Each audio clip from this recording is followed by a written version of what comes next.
New to ASB 05 is the camera that puts you in the shoes of the major leaguers, Fielder Cam. With the Fielder Cam activated, the camera follows the action of the fielder from a third-person perspective. As with the previous fielding camera, the left analog stick still maneuvers the highlighted fielder around. Now the right analog stick controls the camera in a fashion to mimic the fielder's head movements. This allows the user the ability to run in one direction and look in another. In the beginning levels, the Fielder Cam will start to move the fielder in the direction of the ball in an effort to assist the user in heading in the right direction. In addition, an arrow will also be seen on screen to assist the user. To get a better read on the height of the ball, a set of rings will be on the field to not only tell the user where the ball will land, but also the rate at which the ball is descending. As each ring disappears, the ball is that much closer to landing. When mastered, this really helps the user time their dives accurately. Since the perspective of the field is reversed in Fielder Cam, the user will also have the ability to adjust which button throws to which base. If you ever find yourself throwing to the wrong base, go to the fielding options in the pause menu and adjust the throw style to reversed. This function will flip the infield buttons to give you a more accurate picture of the diamond as related to the controller. Soon you will be getting nervous at the crack of the bat, as if you were really on a Major League diamond. Fielder Cam truly is the most realistic fielding experience you can have without actually having a glove on your hand.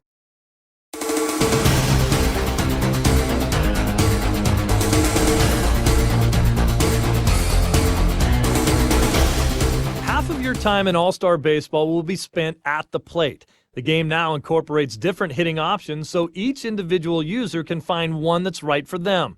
When you're at bat, you have 4 different options: timing, zone, 2D cursor, and 3D cursor.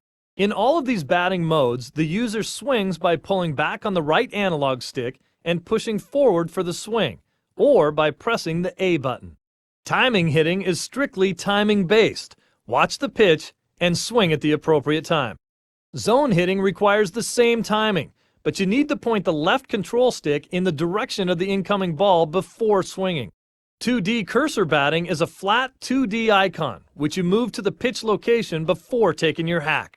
3D batting allows the user to control the hit type and location, much like a veteran Major League hitter. With the right analog stick, tilt the 3D icon up or down, rotate it left or right, and swing. 3D batting also has the option of using the power icon, which helps you swing for the fences. To toggle the power swing icon, press the X button. The best part about the 4 different batting options is that they're all fun. Try them all to see which one works best for you.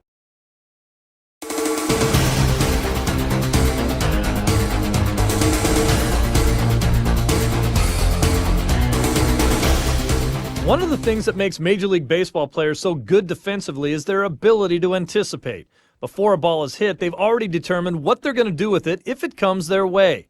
By anticipating the play beforehand, they have the ability to react faster by limiting the amount of information they need to process after the ball is hit. As in the major leagues, properly anticipating a play in All-Star Baseball can mean the difference between turning 2 and cutting down a runner trying to take an extra base. By hitting the button while the ball is on the way to the fielder will be able to react better, creating a much quicker release. Here's an example on turning a double play. On this hit to shortstop, the user presses the Y button to throw to second base before the ball reaches him. To complete the double play, the user now presses the B button to throw to first before the second baseman even has the ball. Keep in mind, it's often the little fundamentals that mean the difference between winning and losing.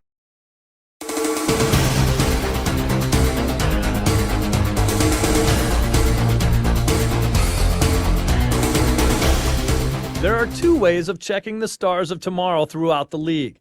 The prospect book contains lists of the best prospects in the game, both on your team and others. Players are broken down into lists of top prospects in both the high and low minors, as well as by position and organization. The prospects in the book are just names on paper. If you want to see them in action, make sure to play the Futures game during the All-Star Weekend. Here you can test that young gun from your minor league system against the best up-and-coming players, and also scout the players who might become the future cornerstones of your organization through trades and free agency.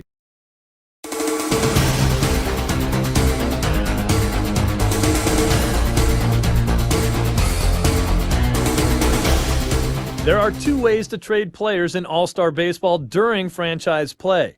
The first is the trade players option in the GM office, where you can propose trades for specific players. You can trade any combination of players up to 3 per team. Things to keep in mind are roster integrity and available points. You can also trade players via the trading block.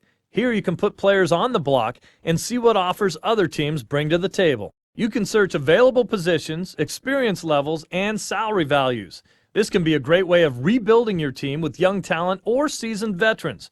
But don't forget to watch those salary points and that players with 10 and 5 status have the option of rejecting the deal.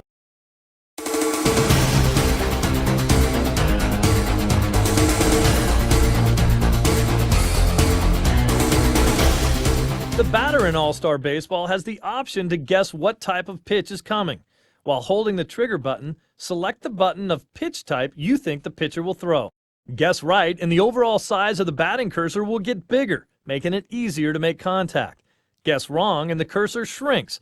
So only gamble with this option if you're ahead in the count. The pitch guess works well against 2-pitch pitchers because you have a 50% chance of guessing correctly. There's also an option to guess the location of the pitch.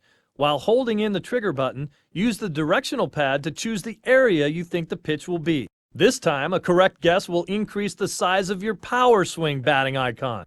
Use this with your power hitters if they are ahead in the count.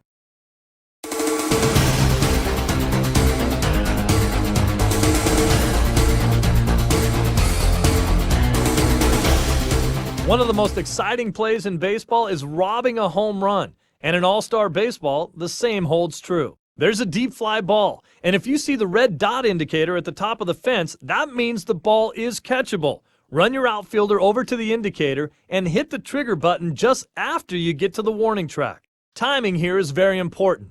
Hit the trigger button too late, and your guy will crash into the wall and risk injury. Jump too soon, and the fielder will scale the wall but come up empty.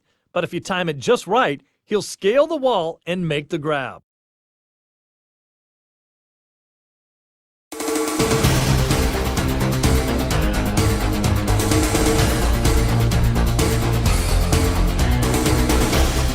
Even though he's often overlooked, there's no one as important on the field as the guy behind the plate. In All-Star Baseball, there's a few handy little tricks you can do as your catcher to get base runners out. And as you know, fewer base runners means fewer runs. If a fast base runner is on first or second and you think he might be going on that pitch, you can call for a pitch out. Now, just throwing the pitch high and outside isn't nearly as effective as calling for a pitch out because your catcher will be off balance. Hitting the pitch out button gets the catcher up and in good throwing position before the pitch gets to him, making it much easier to get off a good throw quickly. This increases your odds of throwing the base runner out significantly. Another thing the catcher can do to get base runners out is attempt a pickoff. If the runner has too big a leadoff and you want to make a quick throw down to one of the bags, hold the trigger buttons down while the pitch is coming. This gets the catcher up and in good throwing position by the time the ball gets there. Then make a snap throw to the base the runner is on. Every once in a while, you'll catch him sleeping on the base paths.